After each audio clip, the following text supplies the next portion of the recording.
السلام عليكم. مساء الفل والورد عليكم يا احلى متابعين في الدنيا. بس انا زعلانه منكم عشان انتوا ما بتحطوش لايكات، وحشتوني جدا. كل سنه وانتوا طيبين وعام دراسي يا رب سعيد كده. ترم تاني سعيد على اولادنا جميعا، وربنا يا رب يصلح حالهم ويحفظهم يا رب من كل شر. النهارده بقى هعمل لكم وصفة بسيطة وسهلة، وتنفع كمان للسندوتشات بتاعة الولاد بتاعة المدرسة، وتجربوها ومش هتندموا ابدا. انا بشرت بصلاية، وعلشان تنزل معاكم مية ممكن حسب الكمية اللي انتوا هتعملوها، سواء بصلة او اتنين، وحطوا عليها شوية ملح هتنزل لكم ايه، مية من البصل. ومعايا بقى شوية من الصويا صوص، يعني مثلا حسب تعملوا مثلا 4 صدور او كده، انا بس حسب الكمية. وبعدين هعمل لها احط لها حوالي 4 معالق كده من دبس الرمان. مم. مم. دي اسمها فراخ باردة. وبعدين هحط لها شوية من الفلفل الاسود، وشوية من البابريكا المدخنة. لو عندكم بابريكا مدخنة ماشي، مفيش بابريكا مدخنة ممكن تحطوا لها بابريكا عادية، وايه ومفيش اي مشكلة خالص. بس انا ما بحطش فيها اي افتكاسات خالص اكتر من كده. وشوية ملح، ممكن لو عايزين تزودوا ليها مستردة، وحط لها شوية بهارات اعشاب كده. مش عايزين تحطوا ما تحطوش، يعني هتطلع معاكم حلوة قوي. هنقلب كل الكلام ده. طبعا الصدور سعرها بقى غالي جدا جدا جدا، انا ما بشتريش الصدور طبعا، يعني ربنا يحفظنا.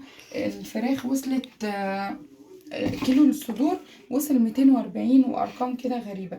انا ما بشتريش الصدور بالكيلو، انا بجيب مثلا 3 فراخ 4 فراخ، واقول للراجل مثلا ايه، تبلهم اخليهم. الصدور بعملها شيش، الوراك حمام كداب. الصدور مرة اقول له قطعها بانيه، مرة اسيبها سليمة، على حسب ما انتم عايزين. بعدين نعملها بقى في الصوص بتاعها ده، ونسيبها منقوعة فيه من ساعة لساعتين زي ما انتوا عايزين. وايه، كل شوية قلبوا، مرة مثلا الصوص يبقى الناحية ده الناحية دي، ومرة يبقى هنا، وسيبوها بقى منقوعة في الصوص ده، وهرجع لكم تاني. كده بقى سخنت الطاسة كويس، هحط لها بقى معلقتين من الزيت، شوية من السمنة او الزبدة المتاح عندكم يعني.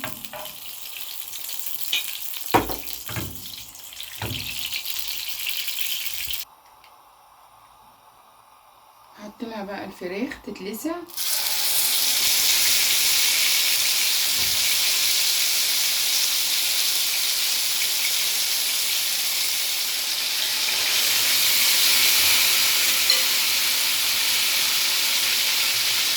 ريحته حلوة قوي.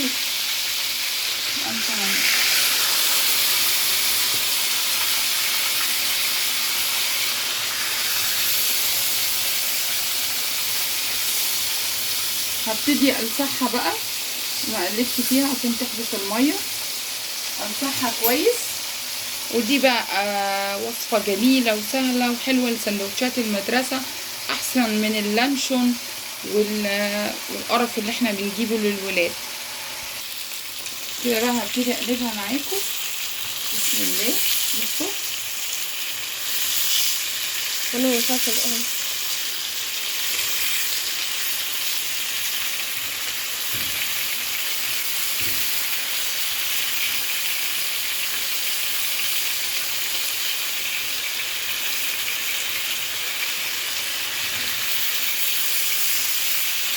الصوص اللي احنا نقعناه فيه مش هنرميه، هنحطه بقى عليها حرام. ونسيبه يكرمل وتستوي فيه.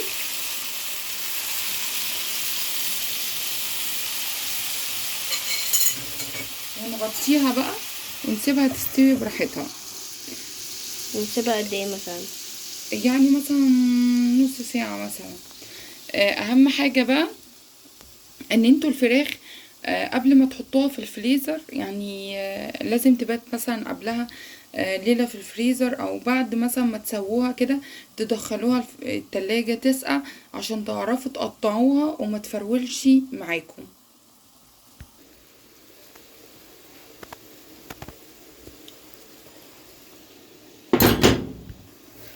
كده ابتدت تستوي. شايفين الصوص؟ هجيب لكم معلقة. بص الصوص ابتدى يكرمل. شايفين؟ اعمل يا مورا كده زوم. الصوص ابتدى يكرمل. الصوص ده يا جماعة طبعا مش هترموه. ونبتدي بقى نقلب الفراخ كده. ما شاء الله تبارك الله. تقطعوها بألف هنا وشفا على قلوبكم. وعلى فكرة لو ما عندكمش دبس رمان ممكن تمشي يعني اللهم صل على النبي. تمشي بصويا صوص وكاتشب. الصوص ده هيتاكل جنبها. ممكن تعملوا مكرونة جنبها، ممكن رز وخضار، اي حاجة تتعمل سندوتشات للولاد. جميلة يعني ما شاء الله. نكمل لها سوا بقى. بسم الله. كده بقى ايه استوت ما شاء الله اللهم بارك. احطها في طبقك اللذيذ كده. لازم بس تكون السكينة حامية شوية. تحطوها بقى في علبة في التلاجة وتقطعوا منها. تعملوا بقى سندوتشات للولاد. محتاجين وجبة تكون سريعة، حاجة تكون جاهزة عندكم كده في التلاجة. ما شاء الله تبارك الله. انا ساعات الموز اللي ورا دي انا ما يعني بعمل بيها ستريبس، بس بصراحة النهاردة ما قطعتهاش. بس لازم يا جماعة تحطوها. انا جايبة الفراخ دي فريش يعني ما حطيتهاش في الفريزر زي ما قلت لكم. فانتوا بقى اعملوها الخطوة دي لان انا مستعجلة عليها عشان بكرة المدرسة، وعايزة بقى اعملها للولاد. وهنا الصوص بتاعها، وبعدين طبق مميز وحلو جدا جدا جدا في العزايم. ما شاء الله تبارك الله. ما شاء الله. اللهم صل وسلم وبارك على سيدنا محمد. ما شاء الله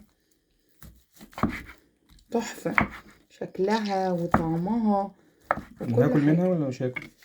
طبعا يا حبيبي يا سلام. يعني انت عامله حسابي؟ طبعا. واحدة ولا اتنين؟ بسم الله اللهم صل على النبي. ما شاء الله تبارك الله. بصوا يعني طبق تحفة ما شاء الله. تقدروا بقى تعملوه بقى سندوتشات كده في طبقكم اللذيذ في الساندوتش بتاعكم. وألف هنا وشفا على قلوبكم إن شاء الله. وأتمنى تكون وصفاتي بتعجبكم. ما تنسوش تحطولي لايك عشان القناة بتاعتي تزيد بيكم. وانا زعلانه منكم برضه عشان ما بتحطوش لايك. شايفاكم. والصوص. والف هنا وشفا. ويلا سلام عليكم واشوفكم على خير ان شاء الله.